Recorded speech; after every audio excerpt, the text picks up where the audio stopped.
ನಮಸ್ಕಾರ, ನೀವು ನೋಡ್ತಾ ಇದ್ದೀರಾ ರಿಪಬ್ಲಿಕ್ ಕನ್ನಡ. ನಾನು ಪ್ರವೀಣ್ ರಾಘವ್.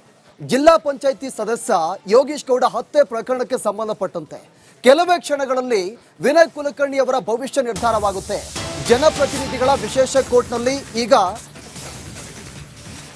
ವಾದ ಪ್ರತಿವಾದ ನಡೀತಾ ಇದೆ. ಇನ್ನೇನು ಕೆಲವೇ ಕ್ಷಣಗಳಲ್ಲಿ ತೀರ್ಪು ಪ್ರಕಟವಾಗಲಿದೆ. ಜನಪ್ರತಿನಿಧಿಗಳ ವಿಶೇಷ ಕೋರ್ಟ್ನಿಂದ ಆದೇಶ ಹೊರಬೀಳಲಿದೆ. ಶಾಸಕ ವಿನಯ್ ಕುಲಕರ್ಣಿಗೆ ಕ್ಷಣ ಕ್ಷಣಕ್ಕೂ ಈಗ ಆತಂಕ ಹೆಚ್ಚಾಗಿದೆ. ಜಿಲ್ಲಾ ಪಂಚಾಯಿತಿ ಸದಸ್ಯ ಯೋಗೀಶ್ ಗೌಡ ಹತ್ಯೆ ಕೇಸ್ಗೆ ಸಂಬಂಧಪಟ್ಟಂತೆ ಮಹತ್ವದ ತೀರ್ಪು ಪ್ರಕಟವಾಗುತ್ತೆ. ಈ ತೀರ್ಪಿನ ಮೇಲೆ ಇದೀಗ ವಿನಯ್ ಕುಲಕರ್ಣಿ ಅವರ ಭವಿಷ್ಯ ನಿಂತಿರೋದು, ರಾಜಕೀಯ ಭವಿಷ್ಯ. ಜಿಲ್ಲಾ ಪಂಚಾಯಿತಿ ಸದಸ್ಯನನ್ನ ಹತ್ಯೆ ಮಾಡಲಾಗಿತ್ತು, ಆತನನ್ನ ಭೀಕರವಾಗಿ ಕೊಲೆ ಮಾಡಿದ್ರು. ಈಗ ಈ ಕೇಸ್ನಲ್ಲಿ ವಿನಯ್ ಕುಲಕರ್ಣಿ ಅವರ ಭವಿಷ್ಯ ನಿರ್ಧಾರವಾಗುತ್ತೆ. ಇನ್ನೇನು ಕೆಲವೇ ಕ್ಷಣಗಳಲ್ಲಿ ತೀರ್ಪು ಕೂಡ ಪ್ರಕಟವಾಗುತ್ತೆ.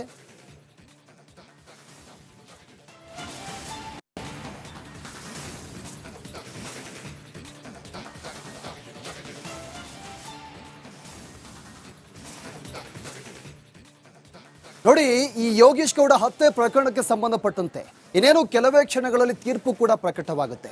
ಇದೇ ವಿಚಾರಕ್ಕೆ ಸಂಬಂಧಪಟ್ಟಂತೆ ಅವರ ಸಂಬಂಧಿಕರು ಕೂಡ ಮಾತನಾಡಿದ್ದಾರೆ. ಏನ್ ಮಾತಾಡಿದ್ದಾರೆ ನೋಡೋಣ ಬನ್ನಿ. ಸತತ 10 ವರ್ಷಗಳ ಹೋರಾಟ, ಅದು ಒಂದು ಕೊಲೆ ಪ್ರಕರಣ ಸಂಬಂಧಪಟ್ಟಂತೆ CBI ತನಿಖೆ ಕೂಡ ಆಗಿತ್ತು. ಸುಮಾರು 3 ಚಾರ್ಜ್ ಶೀಟ್ಗಳು ಜೊತೆಗೆ 113 ಸಾಕ್ಷಿಗಳನ್ನ ಕೋರ್ಟ್ಗೆ ತಲುಪಿಸಿ ಹೇಳಿಕೆಗಳನ್ನ ಕೊಡುವಂಥ ಕೆಲಸಗಳು ಕೂಡ ಆಗಿತ್ತು. ಆ ಕೊಲೆ ಕೇಸ್ಗೆ ಸಂಬಂಧಪಟ್ಟಂತೆ ಇವತ್ತು ಅಂತಿಮ ತೀರ್ಪು ಬರಲಿದೆ. ಮುಖ್ಯವಾಗಿ ಇಲ್ಲಿ ವಿನಯ್ ಕುಲಕರ್ಣಿ ಅವರು ಕೂಡ ಈ ಒಂದು ಪ್ರಕರಣದ ಸಂಬಂಧಪಟ್ಟಂತೆ A15 ಆರೋಪಿ ಆಗಿರುವಂಥದ್ದು. ಈ ಒಂದು ಪ್ರಕರಣ ಸಂಬಂಧಪಟ್ಟಂತೆ ಮಾತನಾಡಲು ಸುಮಾರು 10 ವರ್ಷಗಳ ಕಾಲ ಯೋಗೇಶ್ ಹತ್ಯೆ ಆದಂಥ ಆ ಪ್ರಕರಣ ಸಂಬಂಧಪಟ್ಟಂತೆ ಹೋರಾಟ ಮಾಡಿದಂಥ ಬಸವರಾಜ್ ಕೊರವರವರು ನಮ್ಮ ಜೊತೆಗಿದ್ದಾರೆ. ಅವ್ರನ್ನ ಕೇಳೋಣ. ಸರ್, ಅಂತಿಮವಾದಂಥ ವರ್ಡಿಕ್ಟ್ ಇವತ್ತು ಹೊರಬೀಳಲಿದೆ. ಸುಮಾರು ವರ್ಷಗಳಿಂದ ನಡೆದು ಬಂದಂಥ ಹೋರಾಟ ಇದು. ಮುಖ್ಯವಾಗಿ ಇಲ್ಲಿ ರಾಜಕೀಯ ಕಾರಣ ಅನ್ನುವಂಥದ್ದು ಕೂಡ ಒಂದು ಕಡೆ ಆದರೆ ಅದರ ಹಿಂದೆ ಅಂದರೆ ಧಾರವಾಡ ಪೊಲೀಸರು ತನಿಖೆ ಮಾಡಿದಂಥ ಸಂದರ್ಭದಲ್ಲಿ ಇದು ಜಮೀನು ವ್ಯಾಜ್ಯ ಆದಂಥ ಹತ್ಯೆ ಅನ್ನುವಂಥದ್ದು, ಜೊತೆಗೆ ಸ್ವಲ್ಪ ಆರೋಪಿಗಳನ್ನ ಅವರು ಅರೆಸ್ಟ್ ಕೂಡ ಮಾಡ್ತಾರೆ. ಅದಾದ ಬಳಿಕ ವಿನಯ್ ಕುಲಕರ್ಣಿ ಅವರ ಪಾತ್ರ ಬರುತ್ತೆ. ಇದೆಲ್ಲ ಆಗಿ ಅಂತಿಮ ಹಂತಕ್ಕೆ ಈಗ ಬಂದು ನಿಂತಿರುವಂಥದ್ದು. ಏನು ಹೇಳ್ತೀರಿ ಸರ್? 10 ವರ್ಷದ ಹೋರಾಟ ಇವತ್ತು ಈ ಹೋರಾಟದಲ್ಲಿ ಸಾಕಷ್ಟು ಏರು ಇಳಿತಗಳನ್ನು ನಾವು ನೋಡಿದ್ದೀವಿ, ಸಾಕಷ್ಟು ಒತ್ತಡಗಳನ್ನು ನಾವು ಸಹಿಸ್ಕೊಂಡಿದ್ದೀವಿ. ನಾವು ಗುರುನಾಥ ಗೌಡರು ಅವರ ಕುಟುಂಬ ಸದಸ್ಯರು ನಿಂತು ಈ ಹೋರಾಟ ಮಾಡಿ ಈ ಹಂತದವರೆಗೂ ಬಂದಿದೆ. ಇವತ್ತು ನ್ಯಾಯಾಲಯದಲ್ಲಿ ತೀರ್ಪು ಬರೋದು ಬಾಕಿ ಇದೆ. ಈ ಹಂತದಲ್ಲಿ ಬಂದಿದೆ, ಈ ಹಂತಕ್ಕವರೆಗೂ ಬಂದಿದೆಯಲ್ಲ ಅನ್ನೋದೇ ಸಂತೋಷ ನಮಗೀಗ. ಈ ಹಿಂದೆ ಅವರು ಕೂಡ ಸ್ನೇಹಿತರಾಗಿದ್ದರು. ಯಾವುದೋ ಒಂದು ಎಲೆಕ್ಷನ್ ವಿಚಾರವಾಗಿ ಕೂಡ ಅವರಿಬ್ಬರ ಮಧ್ಯೆ ಕ್ಲಾಶ್ ಉಂಟಾಗಿತ್ತು. ಅದಾದ ಬಳಿಕ ಈ ಎಲ್ಲ ದುರ್ಘಟನೆ ಆಯಿತು, CBIಗೆ ಎಂಟ್ರಿ ಕೊಟ್ಟು ಅನ್ನುವಂಥದ್ದಿದೆ. ಸೊ ಅದ್ರ ಬಗ್ಗೆ ಅಂತ ಸರ್ ನೋಡಿ, ಈ ಆರಂಭದಿಂದಲೂ ಈ ಒಂದು ಪ್ರಕರಣ, ಅದರಲ್ಲಿ ಧಾರವಾಡದಲ್ಲಿ ಜನ ಹೆಚ್ಚಾಗಿ ನಿಂತು ಈ ಪ್ರಕರಣವನ್ನು CBIಗೆ ಹಸ್ತಾಂತರಿಸಿ ಅಂತ ಹೋರಾಟ ಮಾಡಿದ್ದೇ ಇದು ರಾಜಕೀಯ ವೈಷಮ್ಯಕ್ಕಾಗಿ ನಡೆದಂಥ ಕೊಲೆ ಅನ್ನೋ ಒಂದೇ ಒಂದು ಕಾರಣಕ್ಕಾಗಿ. ಸೊ ಇದು ರಾಜಕೀಯ ವೈಷಮ್ಯಕ್ಕೆ ಕೊಲೆ ನಡೆದಿದೆ ಅಂತೇಳಿ CBI ಬಂದಾಗ ಅದು ಪ್ರೂವ್ ಆಯಿತು, ಕೋರ್ಟ್ ಮುಂದುಗಡೆ ಬಂದಿದೆ. ಕೋರ್ಟಲ್ಲಿ 153 ಸಾಕ್ಷಿಗಳ ಸಮಗ್ರ ವಿಚಾರಣೆ ಆದ ಮೇಲೆ, ವಾದ ಪ್ರತಿವಾದ ಆಲಿಸಿದ ಮೇಲೆ ಇವತ್ತು ತೀರ್ಪು ಬರೋದು ಬಾಕಿ ಇದೆ. 153 ಜನ ಸಾಕ್ಷಿಗಳನ್ನು 153ರಲ್ಲಿ 113 ಜನ ಸಾಕ್ಷಿಗಳನ್ನು ಅವರ ಸಾಕ್ಷಿಗಳ ನುಡಿದಿದ್ದಾರೆ. ಧೈರ್ಯದಿಂದ ಬಂದು ಸಾಕಷ್ಟು ಜನ ಇದರಲ್ಲಿ ಸಾಕ್ಷಿ ನುಡಿದಿದ್ದಾರೆ.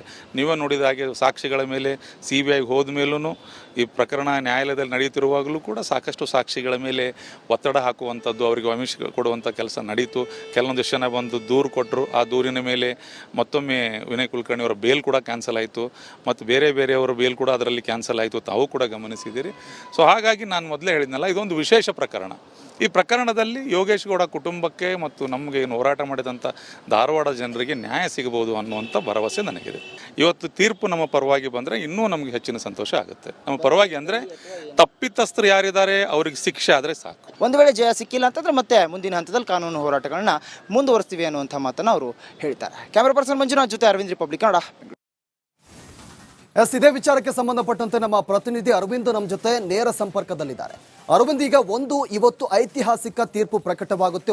ಈ ಒಂದು ತೀರ್ಪು ವಿನಯ್ ಕುಲಕರ್ಣಿ ಅವರ ರಾಜಕೀಯ ಭವಿಷ್ಯವನ್ನ ನಿರ್ಧಾರ ಮಾಡುತ್ತೆ. 10 ವರ್ಷಗಳಿಂದ ನಿರಂತರವಾಗಿ ಕೇಸ್ ನಡೀತಾ ಇದೆ. ಇವತ್ತು ತೀರ್ಪು ಏನು ಹೊರಬೀಳಬಹುದು, ಸದ್ಯಕ್ಕೆ ಏನು ನಿರೀಕ್ಷೆ ಮಾಡಬಹುದು, ಸದ್ಯಕ್ಕೆ ಏನು ಡೀಟೇಲ್ಸ್ ಇದೆ?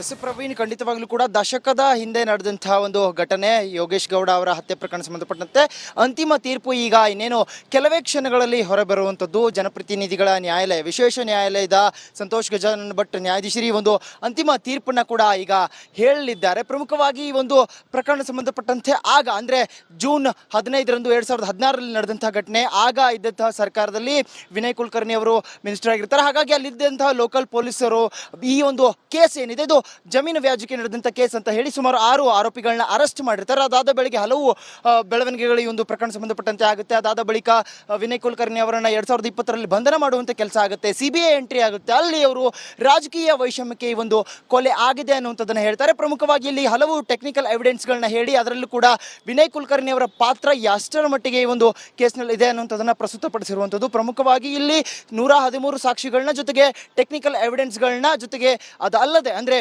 ಕೆಲ CCTVಗಳ ಫುಟೇಜಸ್ ಆಗಿರ್ಬೋದು, ಹಾಗೆ 164 ಸ್ಟೇಟ್ಮೆಂಟ್ನ ಕೊಟ್ಟಂತಹ ಸಾಕ್ಷಿಗಳ ಹೇಳಿಕೆಗಳನ್ನ ಇಲ್ಲಿ ಸಬ್ಮಿಟ್ ಮಾಡಿರುವಂಥದ್ದು. ಕೆಲವು ಸಹಿ ಪ್ರಕ್ರಿಯೆಗಳು ಇಲ್ಲಿ ನಡೀತಾ ಇರುವಂಥದ್ದು. ಅಂದರೆ ಜಡ್ಜ್ ಏನಿದ್ದಾರೆ ಆ ಒಂದು ಡಾಕ್ಯುಮೆಂಟ್ಸ್ಗಳನ್ನ ಅವುಗಳಿಗೆ ಸಹಿ ಪ್ರಕ್ರಿಯೆಯನ್ನು ಮಾಡುವಂಥದ್ದು. ಅದಾದ ಬಳಿಕ ಆ ಒಂದು ಸುದೀರ್ಘವಾದಂತಹ ನಡೆದಂತಹ ವಾದ ವಿವಾದಗಳ ರಿಪೋರ್ಟ್ಗಳನ್ನ ಆ ಒಂದು ಅಂತಿಮ ತೀರ್ಪನ್ನು ಭರಿಸುವಂಥ ಪ್ರಕ್ರಿಯೆ ಏನಿದೆ ಅದಾದ ಬಳಿಕ ಅದನ್ನು ತಂದು ಇವತ್ತು ಆ ಒಂದು ತೀರ್ಪನ್ನು ಮಂಡಿಸ್ತಾರೆ. ಅದಾದ ಬಳಿಕ ಅಂದರೆ ಇವತ್ತು ಅಂತಿಮ ತೀರ್ಪು ಹೊರಬರುತ್ತೆ. ಅದಾದ ನಂತರದಲ್ಲಿ ಅಂದರೆ ನಾಳೆ ಈ ಒಂದು ಶಿಕ್ಷೆ ಪ್ರಮಾಣ ಎಷ್ಟರ ಮಟ್ಟಿಗಿದೆ ಅಂದರೆ ಇಲ್ಲಿ ವಿನಯ್ ಕುಲಕರ್ಣಿ ಅವರು ದೋಷಿಯ ನಿರ್ದೋಷಿಯ ಈ ಒಂದು ಕೇಸ್ನಲ್ಲಿ ಅವರಿಗೆ ಖುಲಾಸೆ ಸಿಗುತ್ತಾ ಅಥವಾ ಅಪರಾಧಿ ಅನ್ನುವಂಥದ್ದು ಆಗುತ್ತಾ. ಅಪರಾಧಿ ಅನ್ನುವಂಥದ್ದು ಆಗಿದ್ದೇ ಆದಲ್ಲಿ ಅವರ ಶಾಸಕ ಸ್ಥಾನ ಕಳೆದುಕೊಳ್ಳುವಂಥ ಸಾಧ್ಯತೆ ಇದೆ. ಹಾಗಾಗಿ ಅವರ ರಾಜಕೀಯ ಭವಿಷ್ಯ ಇವತ್ತು ಅಂದರೆ ಡೇಂಜರ್ ಝೋನ್ ಅಂತಲೇ ಹೇಳ್ಬೋದು. ಇವತ್ತು ವಿನಯ್ ಕುಲಕರ್ಣಿ ಅವರಿಗೆ ಸಂಕಷ್ಟದ ದಿನ ಅಂತ ಹೇಳ್ಬೋದು. 3 ಗಂಟೆಗೆ ಅಥವಾ 3 ಗಂಟೆಯಿಂದ 5 ಗಂಟೆ ಒಳಗಾಗಿ ಒಂದು ಅಂತಿಮ ತೀರ್ಪು ಹೊರಬರುತ್ತೆ ಅಂತ ಹೇಳಲಾಗ್ತಾ ಇತ್ತು. ಆದರೆ ಈಗ ಸರಿಯಾಗಿ ಸಮಯ 5 ಗಂಟೆಗೆ ತಲುಪ್ತಾ ಇರುವಂಥದ್ದು. ಈಗ ಇನ್ನೇನು ಕೆಲವೇ ಕ್ಷಣಗಳಲ್ಲಿ ಈ ಒಂದು ಅಂತಿಮ ತೀರ್ಪು ಹೊರಬರುತ್ತೆ. 2 ವರ್ಷಕ್ಕಿಂತ ಹೆಚ್ಚಿನ ಒಂದು ಶಿಕ್ಷೆ ಪ್ರಮಾಣ ಇಲ್ಲಿ ಪ್ರಕಟವಾಗಿದ್ದೇ ಆದಲ್ಲಿ ಒಂದು ಕಡೆ ಅವರಿಗೆ ರಾಜಕೀಯವಾಗಿ ಅವರ ಭವಿಷ್ಯ ಅಂದರೆ ಶಾಸಕ ಸ್ಥಾನ ಕಳೆದುಕೊಳ್ಳುವಂಥದ್ದಾಗುತ್ತೆ. ಇಲ್ಲ ಅಂತ ಅಂದಿದ್ದೇ ಆದಲ್ಲಿ ಮತ್ತೊಂದು ಕಡೆ ಆರೋಪಿ ಪರ ವಕೀಲರು ವಾದವನ್ನು ಮಂಡನೆ ಮಾಡುವಂಥದ್ದಾಗ್ಬೋದು. ವಿನಯ್ ಕುಲಕರ್ಣಿ ಅವರು ದೋಷಿ ಆದಲ್ಲಿ ಮುಂದಿನ ಹಂತದಲ್ಲಿ ಕಾನೂನು ಹೋರಾಟ ಆಗುತ್ತೆ. ನಿರ್ದೋಷಿ ಆದರೆ ಇತ್ತ ಯಾರು ಅನ್ಯಾಯಕ್ಕೊಳಗಾಗಿರ್ತಾರೆ ಯೋಗೇಶ್ ಗೌಡ ಅವರ ಪರ ವಕೀಲರು ಮುಂದಿನ ಹಂತದಲ್ಲಿ ಕಾನೂನು ಹೋರಾಟ ಮಾಡ್ತಾರೆ. ಆದರೆ ಶಿಕ್ಷೆ ಪ್ರಮಾಣ ಪ್ರಕಟ ಆದ ಬಳಿಕ ಅಂದರೆ ನಾಳೆ ಏನಾಗುತ್ತೆ ಅಂದರೆ ಮುಂದುವರೆದ ಭಾಗವಾಗಿ ವಿನಯ್ ಕುಲಕರ್ಣಿ ಅವರ ಒಂದು ಪರ ವಕೀಲರು ಅಂದರೆ ಶಿಕ್ಷೆಯ ಪ್ರಮಾಣದಲ್ಲಿ ಕಡಿಮೆ ಮಾಡಿ ಅಂದರೆ ಒಂದು ಸೆಷನ್ ನಡೆಯುವಂಥದ್ದು. ಅಲ್ಲಿ ಬಾರ್ಗೇನಿಂಗ್ ಸೆಷನ್ ಅಂತ ನಾವೇನು ಹೇಳ್ತೀವಿ, ಟೆಕ್ನಿಕಲ್ ಆಗಿ ಕೆಲವು ಶಿಕ್ಷೆ ಪ್ರಮಾಣವನ್ನು ಕಡಿಮೆ ಮಾಡಿ ಇವರ ಪಾತ್ರ ಕಡಿಮೆ ಆಗಿದೆ ಅನ್ನುವಂಥದ್ದನ್ನು ಅಲ್ಲಿ ಮನವಿ ಮಾಡಿಕೊಳ್ಳುವಂಥ ಸಾಧ್ಯತೆ ಇರುತ್ತೆ. ಹಾಗಾಗಿ ಇವತ್ತು ಅಂತಿಮ ತೀರ್ಪು ಹೊರಬರುತ್ತೆ. ಬಳಿಕ ನಾಳೆ ಈ ಒಂದು ಶಿಕ್ಷೆಯ ಪ್ರಮಾಣ ಪ್ರಕಟ ಆಗುವಂಥದ್ದು. ಕೆಲವೇ ಕ್ಷಣಗಳಲ್ಲಿ ವಿನಯ್ ಕುಲಕರ್ಣಿ ಅವರ ಈ ಒಂದು ಅಂತಿಮ ಹಂತದ ತೀರ್ಪು ಈ ಪ್ರಕರಣ ಸಂಬಂಧಪಟ್ಟಂತೆ ಅಂತಿಮ ಹಂತದ ತೀರ್ಪು ಹೊರಬರುತ್ತೆ. ಇಲ್ಲಿ ಪ್ರಮುಖವಾಗಿ ಹಲವು ಸಾಕ್ಷಿಗಳು ಒಂದು ಕಡೆ ಇತ್ತು. ಇಲ್ಲಿ ವಿನಯ್ ಕುಲಕರ್ಣಿ ಅವರು ಅಂದರೆ ಆಗ ಘಟನೆ ಏನಾಗಿತ್ತು, ಘಟನೆ ಆಗಿ ಸಾಕ್ಷಿಗಳ ಮೇಲೆ ಪ್ರಭಾವ ಬೀರ್ತಾ ಇದ್ದಾರೆ ಅನ್ನುವಂಥ ಕಾರಣಕ್ಕಾಗಿಯೇ ಸುಪ್ರೀಂ ಕೋರ್ಟ್ ಅವ್ರನ್ನ ಧಾರವಾಡ ಜಿಲ್ಲೆಗೆ ಬರದಂತೆ ಒಂದು ಷರತ್ತನ್ನು ಕೂಡ ವಿಧಿಸಿರುತ್ತೆ. ಅವರು ಹೊರಗಡೆ ಇದ್ದುಕೊಂಡೇ ಅಲ್ಲಿ ಎಲೆಕ್ಷನ್ನ ಕೂಡ ಆ ವೇಳೆಯಲ್ಲಿ ಗೆದ್ದಿರ್ತಾರೆ. ಇವರಿಬ್ಬರ ಮಧ್ಯೆ ಕೂಡ ಈ ಹಿಂದೆ ಅಂದರೆ 2016 ಮುಂಚೆ ಈ ಒಂದು ಕೊಲೆ ಆಗುವ ಮುಂಚೆ ಕೂಡ ಅವರಿಬ್ಬರ ಮಧ್ಯೆ ಸ್ನೇಹ ಇರುತ್ತೆ. ರಾಜಕೀಯವಾಗಿ ವೈಷಮ್ಯ ಬೆಳೆದು ಈ ರೀತಿಯಾದಂಥ ಘಟನೆ ಆಗಿದೆ ಅನ್ನುವಂಥದ್ದನ್ನು ಪ್ರಮುಖವಾಗಿ ಇಲ್ಲಿ CBI ಅದಕ್ಕೆ ಸಂಬಂಧಪಟ್ಟಂಥ ಸಾಕ್ಷಿಗಳನ್ನ ಕೋರ್ಟ್ ಮುಂದೆ ಒದಗಿಸಿರುವಂಥದ್ದು.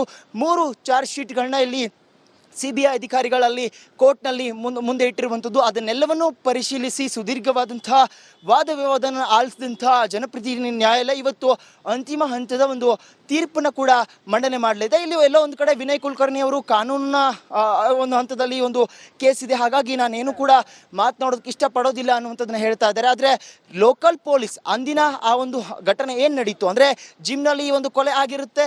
ಯೋಗೇಶ್ ಗೌಡ ಅವರು ಆ ಒಂದು ಜಿಲ್ಲಾ ಪಂಚಾಯತ್ ಸದಸ್ಯರಾಗಿರ್ತಾರೆ. ರಾಜಕೀಯ ವೈಷಮ್ಯ ಅಲ್ಲ, ಇದು ಜಮೀನು ವ್ಯಾಜ್ಯ ಅನ್ನುವಂಥ ಹಂತದಲ್ಲಿ 6 ಆರೋಪಿಗಳನ್ನ ಬಂಧನೆ ಮಾಡಿರ್ತಾರೆ. ಆದರೆ ಕೇಸ್ಗೆ ಟ್ವಿಸ್ಟ್ ಸಿಕ್ಕಿದ್ದು CBI ತನಿಖೆಯಲ್ಲಿ. ಸುಮಾರು 10 ವರ್ಷಗಳ ಸುದೀರ್ಘವಾದಂಥ ಈ ಪಯಣದಲ್ಲಿ ಹಲವು ಜನರು ಹೋರಾಟ ಮಾಡಿರ್ತಾರೆ. ಎಲ್ಲೋ ಒಂದು ಕಡೆ ಮಲ್ಲಮ್ಮ ಏನಿದ್ದಾರೆ ಅವ್ರಿಗೂ ಕೂಡ ಒತ್ತಡ ಹೇರುವಂಥ ಕೆಲಸವನ್ನ, ಸಾಕ್ಷಿಗಳ ಮೇಲೆ ಪ್ರಭಾವ ಹಾಗೆ ಮನವಿ ಮಾಡುವಂಥ ಕೆಲಸವನ್ನ ಇಲ್ಲಿ ಮಾಡಲಾಗಿದೆ.